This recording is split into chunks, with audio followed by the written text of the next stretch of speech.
बच्चों इस क्लास में हम लोग सॉल्व करेंगे एनसीईआरटी के एक्सरसाइज 2.2 का क्वेश्चन नंबर 3। देखिए, right the following function in the simplest form.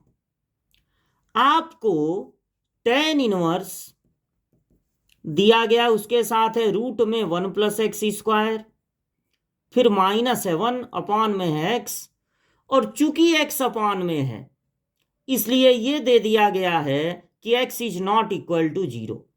आप जानते हैं डिनोमिनेटर में 0 नहीं होना चाहिए, तो x is not equal to 0 इसलिए दे दिया गया है, बाकी इसका कोई खास काम नहीं है। टेन इनवर्स, इसको अगर सिंप्लीफाई करना है, सिंपलेस्ट फॉर्म में लिखना है, तो हमें x को ट्रिग्नोमेट्री के रूप में कुछ मानना पड़ेगा। अब x को क्या माना जाए? साइन, कॉस, टेन, कॉट, सेक, कोसेक, इनमें से कुछ मानना है। हमारी कोशिश ये होगी कि टेन इनवर्स के साथ टेन आ जाए ताकि दोनों हट जाएं। आप x को अगर साइन मानने की सोच रहे हैं, ये सोचकर कि टेन इनवर्स है, तो साइन ऊपर कॉस नीचे आ जाए तो साइन बाई कॉस टेन हो जाएगा। तो x को साइन मानने की सोच रहे हैं तो वो ठीक नहीं रहेगा, क्योंकि 1+sin² का कोई डायरेक्ट अच्छा फार्मूला नहीं है।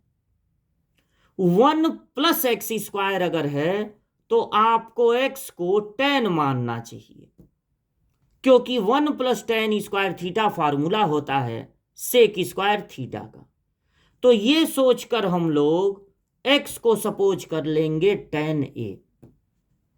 अगर यहां माइनस होता तब साइन अच्छा होता, क्योंकि 1-sin² फार्मूला होता है cos² का।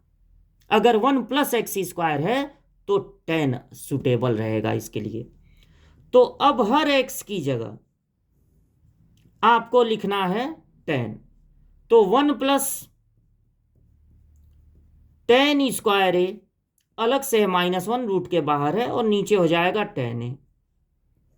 फिर tan इनवर्स 1+tan² होता है sec², तो यहां पर हो जाएगा sec²a।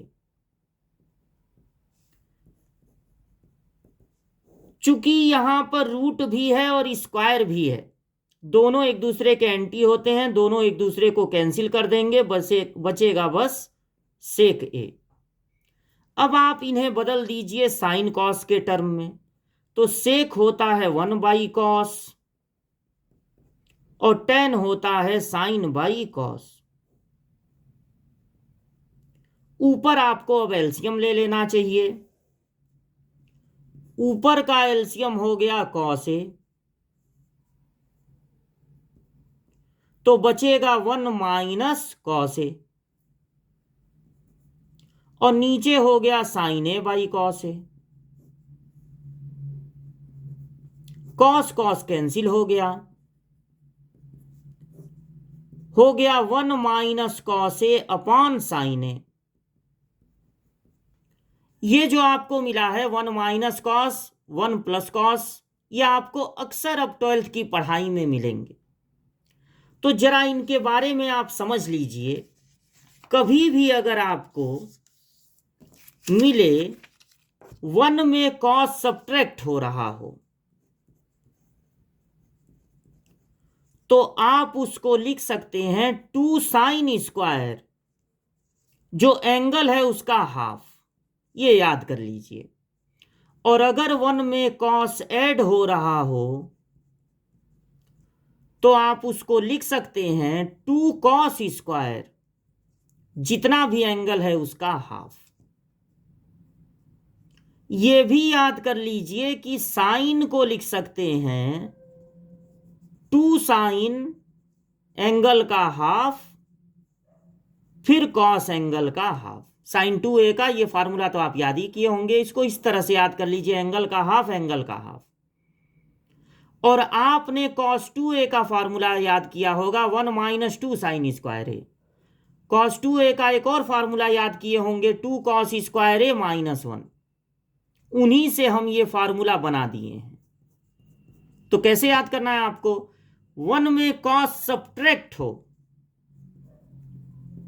तो आप उसको लिख सकते हैं 2 साइन स्क्वायर, जो भी एंगल है उसका हाफ। और अगर यहीं पर प्लस होता तो साइन स्क्वायर नहीं तब कॉस स्क्वायर लिखते। अच्छा, साइन को क्या लिख सकते हैं? साइन को क्या लिख सकते हैं? 2 साइन, जो भी एंगल है उसका हाफ, फिर कॉस एंगल का हाफ, इसी फार्मूले से। यहां 2 से 2 कैंसिल होगा और साइन से एक साइन कैंसिल हो जाएगा, तो बचेगा tan inverse sine a by 2 cos a by 2। Sine by cos होता है टेन। अब देखिए, जिसके लिए इतनी सारी मेहनत हो रही थी वो चीज आपको मिल गया।